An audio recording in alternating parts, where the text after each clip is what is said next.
I think it's widely accepted that picking the correct size in sewing patterns is almost impossible when you first start to learn to sew. And one of the points is because we don't know, it's assumed knowledge in the pattern of what this term ease is. So in this video, I want to explain to you what ease is, the different types of ease, so you can better understand what it is, what it's doing on your pattern to help you select better sizes from the get-go.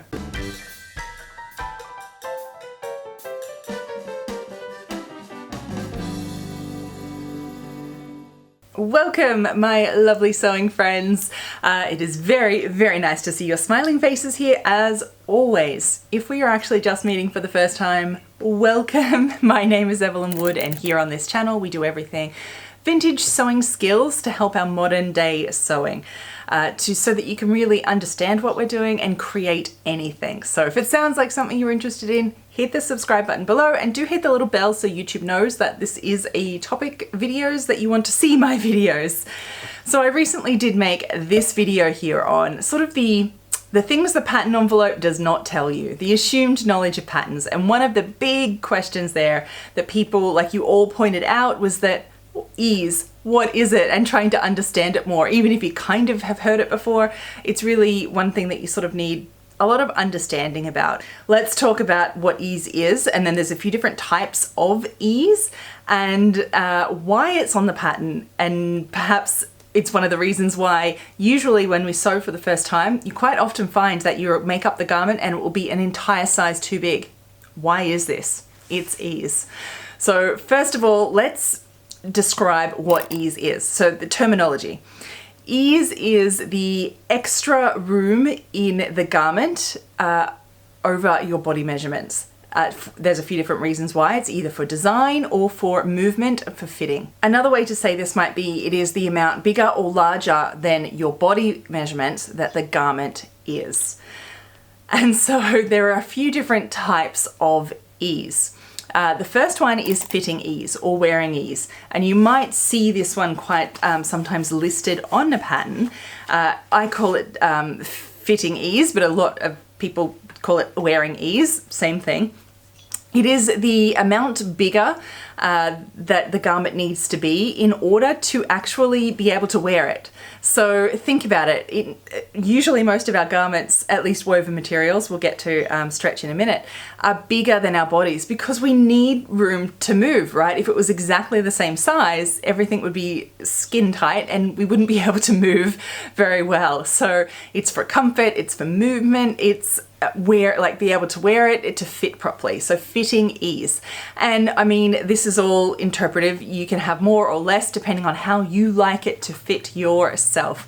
So for example, there is a thing such as negative ease, and that is what we use in knitwear and stretchwear because the fabric is designed to stretch around our body. So the actual garment is smaller than our body measurements, negative ease, because it's meant to be able to actually stretch out.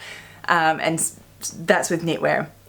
So think about a corset, for example. You will want almost no ease in that garment, sometimes even negative, because you want it to be exactly your body measurements. Whereas you want like a nice loose fitting top, there's going to be like ease in that garment, just what we call regular ease, plus ease in that end garment, because you actually want it to be like, you want it to fit so you can move around, and that's part of it. That's how you want it to fit you, as a nice loose fit.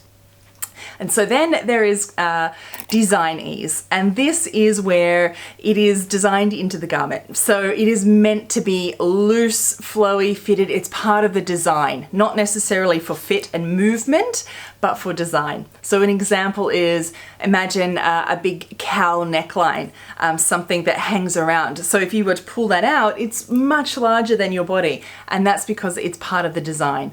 Or a big full skirt, for example, with big full pleats and everything. If you pull that out, the actual skirt, like the hip line, will be much, much larger than your actual body measurements.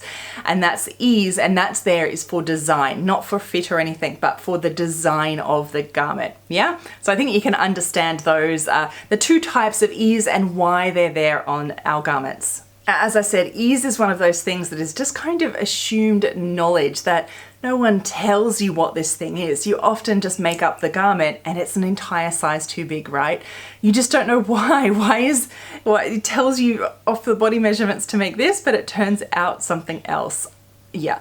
So when we understand these things, we can make better decisions on what sizes that we would like it to fit ourselves. Yeah.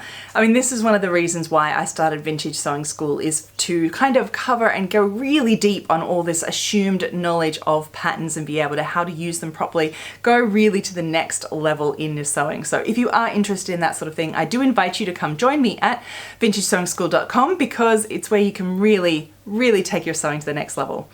So the big question though is, I think then, why is it that pattern companies perhaps seem to have so much ease? Why is the garment always so much bigger than we want it to wear it?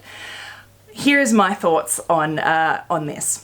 So you'll often find it, and if you go to any sort of sewing forums, you're going to read about this and hear lots of, I'd say, complaints maybe on the matter, and that you will often make up the garment and it's a whole size or 2 sizes too big. Like, why does it fit? It's enormous. Why is this? But that's the size that it told you to make for your body measurements.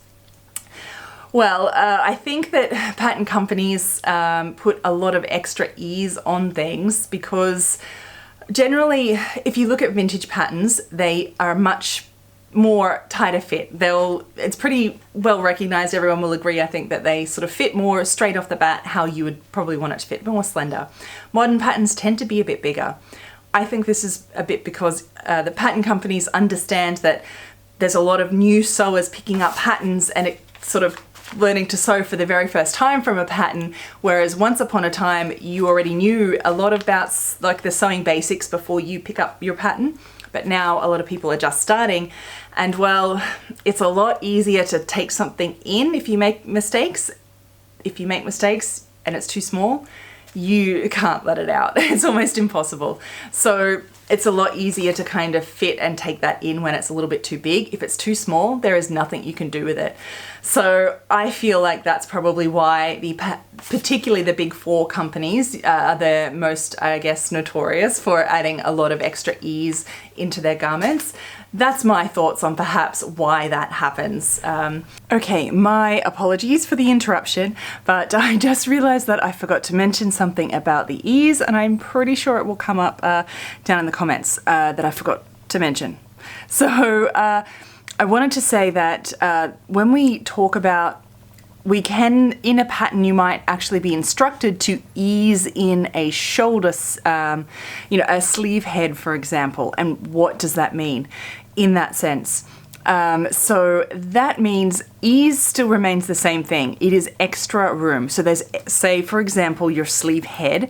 So the sleeve is actually going to be bigger than the armhole seam here, and we need to ease it in to fit. So when we often talk about it in reference to that, and that means that's when we sort of shrink it down because of the extra room, the actual ease that's there, to shrink it down to fit that that smaller armhole that it might be on. And the way that we would shrink it down, so to say, would be by doing your stay stitching and gathering it in, and that is an entirely different lesson. But I just wanted to note that we often talk about to ease in a sleeve head or gathers or something like that is often spoken of, and I know we have a lot of English as a second language, so I definitely wanted to kind of cover that to make sure that you can understand what we mean by ease. And then when we talk about easing in something in sewing is kind of the same, but in reference to different types of things. I hope that makes sense now. Back to the regular broadcasting. This video is going to be a series of 3 videos on how to better select the right starting size in patterns. So I've put it into 3 different videos because I think it covers 3 different areas. One is understanding what ease is. The next video will be about sort of how to find ease. What measurements do we actually need to find how much ease is on a pattern, and what measurements we use. And then the third one is how to use all this information to choose the best size for us. So do check the description box below for other links. All the videos in this series will be linked down there as they are made in the next coming weeks. So if you watch this in the future, they'll already be there for you. So until then, happy sewing. Bye.